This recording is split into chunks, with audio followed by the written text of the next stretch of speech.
Hi, this is Adam with Small Town Machine Shop, and today we're going to do a quick little review video of the Sefaspe MIG250D multi-process welding machine. They did send me this for free, but I, of course, declined any other compensation to keep it fair. My kids came home for the summer and got me sick, so I've been meant to do this review a while ago and get some other videos done, but they're coming. I'm feeling better now. So let's get to this. So we got our box here. Here is our MIG gun.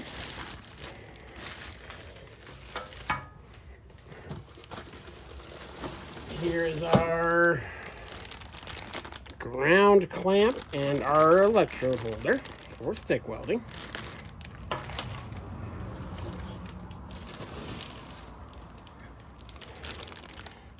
Ooh, actually supplied a gas line, and it's a proper gas line. A lot of these more budget-friendly machines just give you hoses and hose clamps. That's a legit gas line there. That's awesome. And let's get it out of the box.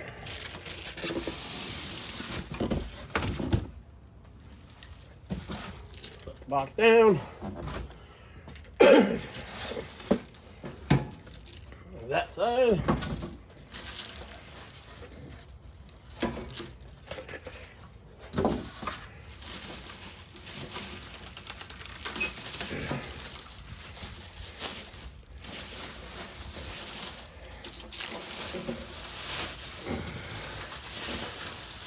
There's an instruction manual back here. Our plug-in. And our silica pack. So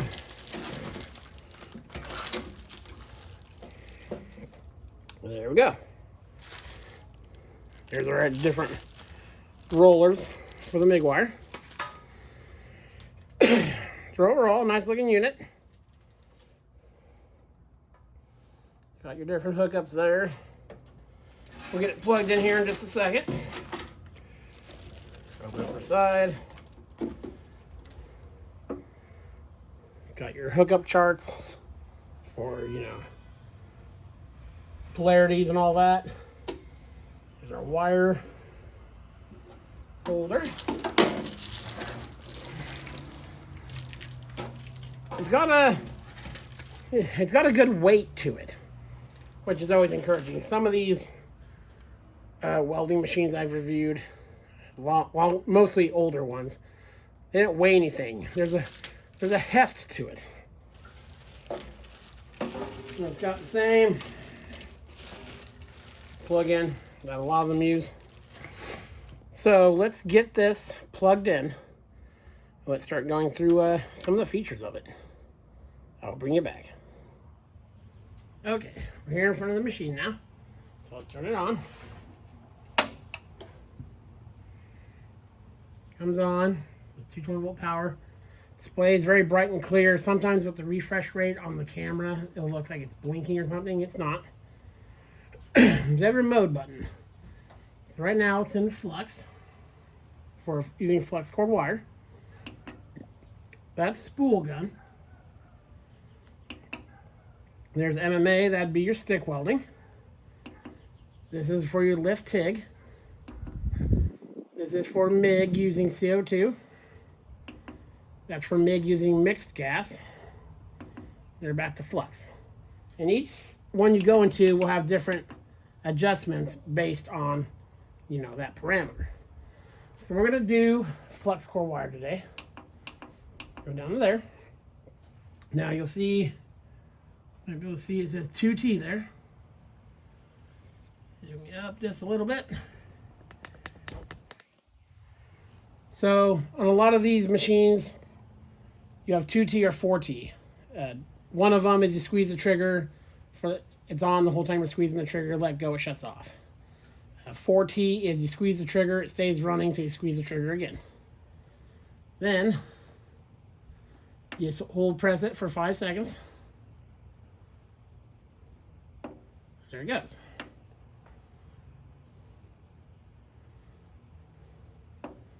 Bet. This is your wire speed. And it is synchros the volts with the wire speed. And we're going to do some test welding. I'm going to go straight off what their book says. And we'll see how their parameters work. So yeah, there's plenty of adjustment into it. And everything you can do. And I'll probably do a whole video on this for you guys. You have some fine tuning you can do, which is remarkable on a machine of this price point. Hit it once. This is arc length. And that's adjustable. So fine tune the arc length, which can, in certain situations, and improves the weld. You can really dial it in. And then, you know, just the length of the yard from your material. There's also inductance, which doesn't affect penetration really. What it really is, to explain it as easy as possible, it's how slow or fast everything, the current, everything balances out. And like I said, I'll do a whole nother video, probably with this machine, and we'll do a bunch of tests, and I'll show you guys all that. Because a lot of these newer machines are coming with a lot of adjustableness built into them, which is really cool. So now we'll turn it around. We'll load some wire in it, and we'll do some test cuts and burning. Okay, so here's the inside. And I've loaded my spool, and it comes with a holder for the 10-pound spools, which is very cool. You just tighten that. That's your brake. You don't want this to free spool in here, or else it'll bird's nest. But you don't want to put too much drag on it either. That's why when I tighten it, I usually just hold a socket instead of putting a ratchet on there. And then starting off with a setting, you load your wire through there. Comes with 2 different rollers. One is smooth, and the other has ridges. The ridges ones is for flux core. And they'll say what size they are. And some machines are different, but where this says 1.0, that's this ridge here, which would be in the back for feeding. So some of them will be stamped opposite, so you know which roll groove is actually under the wire. So keep that in mind. Very nice, well-made part. Let's got that in. Our tension set, I'll do a whole video on setting tension and all that stuff and beginning MIG stuff. We're ready to go. So ran a bunch of wire through. Then I put my tip back on there. And this machine has a jog feature, which a lot of newer machines are getting. If there's no arc, you hold the button for a little bit. It'll feed out at the normal setting, and then it'll kick into a higher speed, and that's handy for loading new wire. And I'll demonstrate that.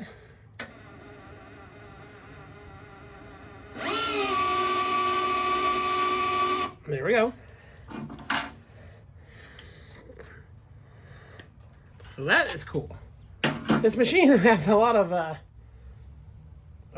features and stuff I wasn't expecting. So very cool to see that. So now let's find us some metal.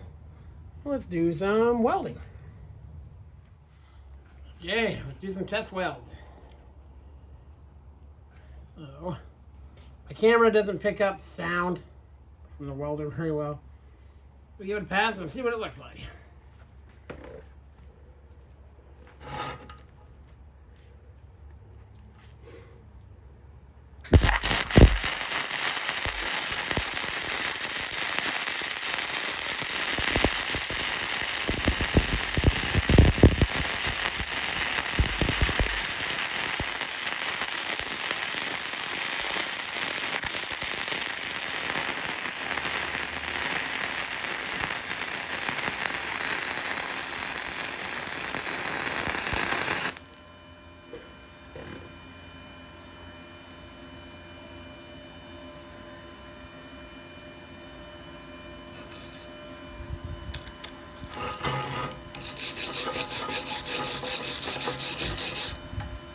Feed's nice and smooth.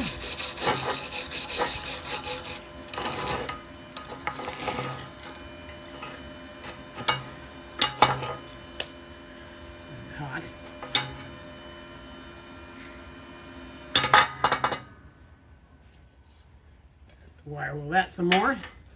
Not too many BBs and slag. Of course, we're using a, you know, wire that wasn't supplied by them. But I'm kind of test the bolt. So for a flux core weld, very, very little slag BBs in there. Here's 1, 2, 3, 4, 5, 6, 7, 8. That's pretty, that's 1/8 inch material. Let's clean up the other side here. We'll make another pass.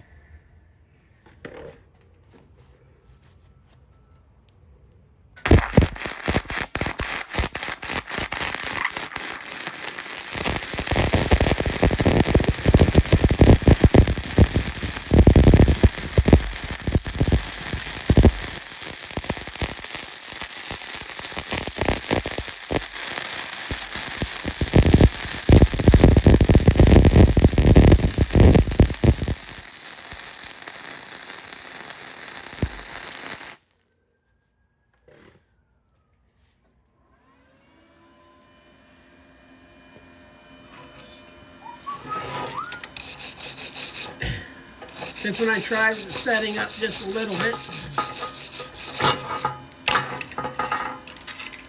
Again, besides all the smoke in the shop that you typically get from flux core,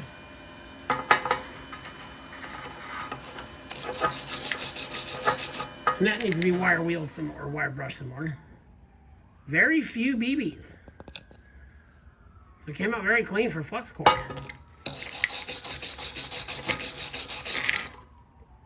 Very cool. So let's go over the overview and I'll tell you what I think. I don't show a lot of welding with these machines because let's say you're watching a welding video and you're just starting to weld, or you know, stuff might look different, and I don't want it to dissuade you that your stuff turns out separate. Learning to weld is a practice kind of thing, so I'm happy with that for anything. So let's go back to the machine and we'll finish this up. Okay, and the machine, the display looks like it's going bananas there. But the closer I get, the better it gets. That's just the refresh rate of the camera. So far, very happy with the welder. Honestly, all my machines are a lot older, so I need to spend some time with these settings. And I will do that. And I'll do another video us going through those. But my main machine for a long time has been that guy. So it definitely has some learning to do. I'm very new to the inverter welder game. All my other machines are transformed. So I'm looking forward to learning it, especially having a machine that I can dial in. It's very cool. Also, big fan of the ground clamp. Nice spring action. Lots of copper in there. So, perfectly serviceable. And I like the gun. I like that there's no trigger guard or anything like that on it. And yeah, I am going to do a follow-up. I'm going to run a couple projects I'm going to do. I'm going to use this machine exclusively because they're some smaller fab jobs. And we'll do a follow-up after I burn 50, 60 pounds of wire through it. And we'll also look at the hooking it up to gas. And we'll do some testing with it running through gas instead of flux core. There'll be a code down below. I'll give you a discount on this machine. Very economical for a 240 volt machine. Multi-process. Has a lot of the bells and whistles. A lot of the newer machines. So yeah, very pleased with it. Again, this is the Sefaspe MIG250D. Thumbs up on this one. This is Adam from Small Town Machine Shop. Please comment, like, and subscribe, and thanks for watching.